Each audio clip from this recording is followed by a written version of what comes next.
Everyone blames Nixon for ending the gold standard. But, in reality, it wasn't just him. By 1971, the system was already under pressure, and the decisions that led to its collapse started years earlier. In the next few minutes, you'll see why this mattered not just for governments, but for every dollar you use today, and why money, as we know it, has never been quite the same since. Stick around, because the story goes back decades and explains why central banks today are still obsessed with gold. Let's go back to 1944. The world was still at war, and 44 nations met in Bretton Woods, New Hampshire. Their goal? Prevent another financial disaster like the Great Depression. They came up with a plan. The US dollar would be backed by gold, $35 per ounce, and every other currency would peg to the dollar. At the time, the US held over 20,000 tons of gold, more than half of the world's official reserves. So in theory, every dollar overseas could be exchanged for gold. It worked, at least for a while, but there was one catch. The US could never spend more dollars than it could back with gold. And spoiler alert, that rule was about to break. Think, the US followed it carefully? Think again. After the war, Europe and Japan were rebuilding. Meanwhile, the US economy was booming. American goods flooded global markets, and the world needed dollars to pay for them. The dollar became a symbol of stability. But here's the twist. The more the world relied on dollars, the harder it became to maintain the gold link. By the 1960s, Europe and Japan had caught up economically. The US wasn't the only powerhouse anymore. And at the same time, the US spent heavily. The Vietnam War, domestic programs, infrastructure projects. More dollars were printed, much faster than gold reserves could grow. Simple math.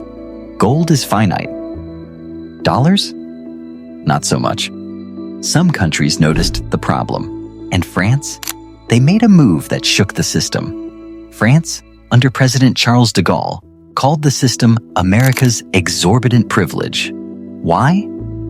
Because the US could print dollars almost for free, while other countries had to send real goods to get them. France started requesting gold in exchange for dollars.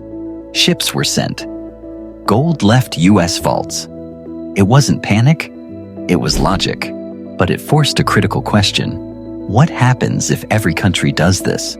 Here's the part most histories skip, and it matters more than you think. 3 years before Nixon, in 1968, President Lyndon Johnson quietly removed the gold backing requirement for Federal Reserve notes.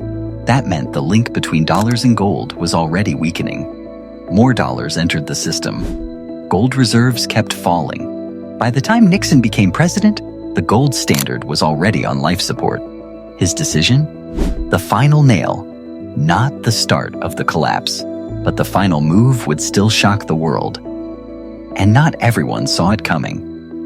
On the night of August 15th, 1971, Nixon went on TV and made an announcement that rattled the world. The US would temporarily suspend the dollar's convertibility into gold. Markets cheered. Stocks went up. Newspapers praised the bold move. But in reality, the gold standard was gone. Money was now backed by trust, not metal. And that's when the modern era of fiat money began. You might think this was all positive, but the consequences? Huge. Governments gained flexibility. They could stimulate economies, respond to recessions, and expand credit. Helpful? Absolutely. But there was a cost. Inflation became structural. Debt grew faster than productivity, meaning economies started borrowing from the future just to function in the present. And financial bubbles became more frequent. Money became easier to create and harder to trust. And once trust weakens, everything else follows. And here's the twist. The same central banks that abandoned gold are now among its biggest buyers. China, Poland, and other major countries are racing to secure more gold. Gold didn't lose value. Its role just changed. Now ask yourself, if gold didn't disappear, why did trust in money shift? This wasn't just history. It redefined how governments, markets, and people think about money and trust.